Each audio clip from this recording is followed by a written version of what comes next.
Hey loves, welcome or welcome back to my channel. If you are new here, my name is Faith, and today guys, I'll be checking out Vivek Ramaswamy touches entire Republican debate stage, and this video is from Officer Tatum, and I'm super excited for this. If you're yet to subscribe to this channel, please consider subscribing. Give this video a massive thumbs up, comment, share, and all that good stuff. And without much ado, let's see what this video is all about. First of all, Chris Christie also doesn't know what provinces in eastern Ukraine he actually wants us to fight for.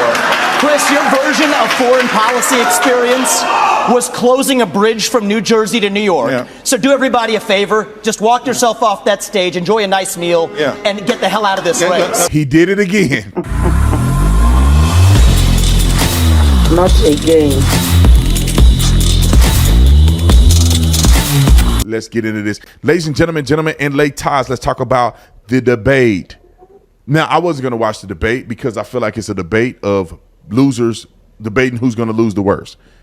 But I say it is important that we hear the facts that are coming out of the mouths of the candidates who are running, because then you can see the perception of the Republican Party from all ends.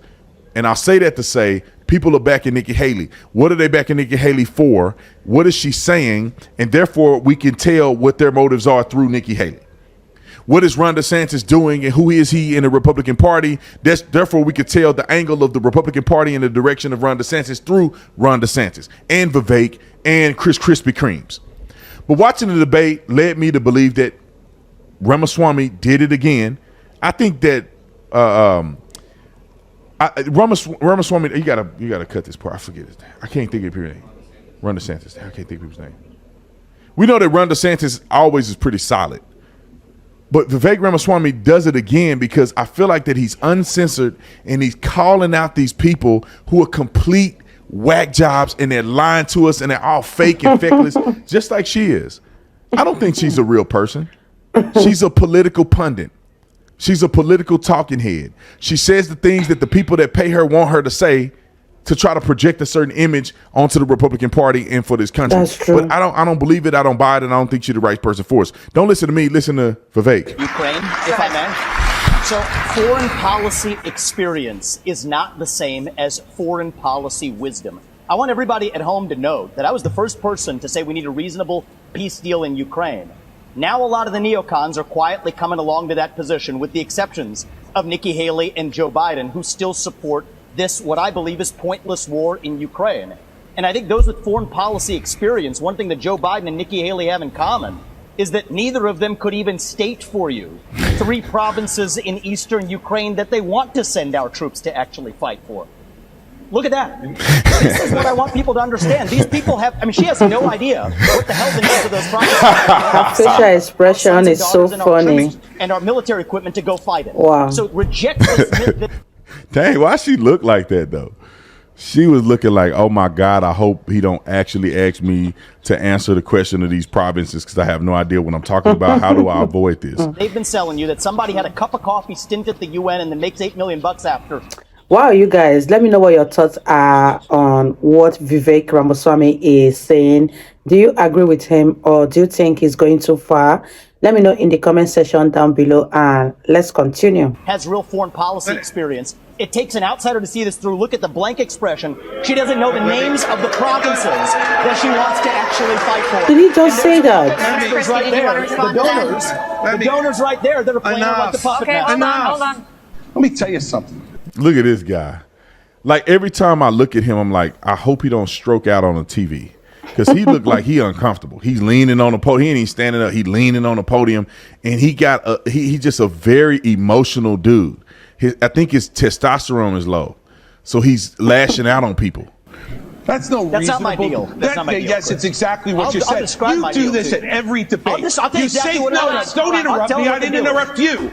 Okay? You say them this. about how you wanna send our kids to die. You Go do for this it. at every debate. You go out on the stump and you say something. All of us see it on video. We confront you on the debate stage. You say you didn't say it, and then you back away. And I want to I'll say tell you what? exactly what I said, Chris. I'm not done yet. Well, this is now look. This is on. now here's this man is spewing. This man is spewing now. I'm not done yet.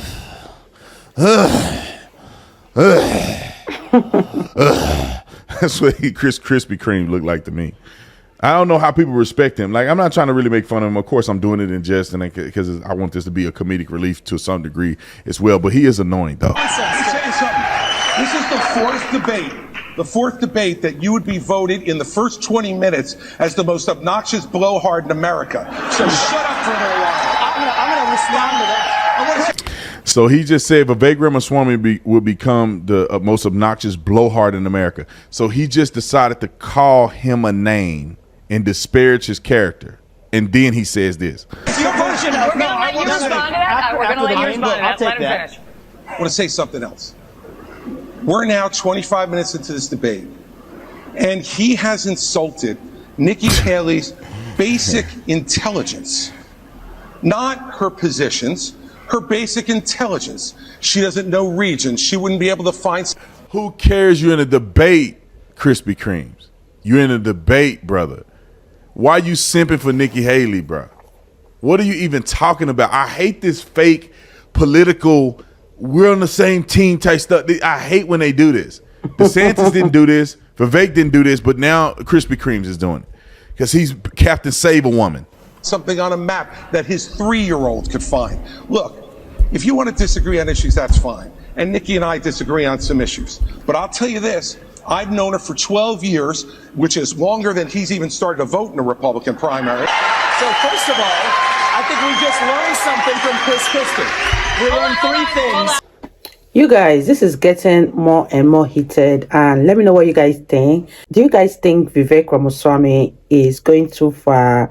Do you think he's arrogant, or you agree with what he said in this video? Let me know what you guys think in the comment section, and let's wrap this video up and hear what Officer Tatum has to say at the end of this video. You guys. We learned three things right there. First of all, Chris Christie also doesn't know what provinces in eastern Ukraine he actually wants us to fight for. Chris, your version of foreign policy experience was closing a bridge from New Jersey to New York. So do everybody a favor. Just walk yourself off that stage, enjoy a nice meal, and get the hell out of this race. Little skinny Vivek be talking mad noise, man. Be talking reckless, but he be right though.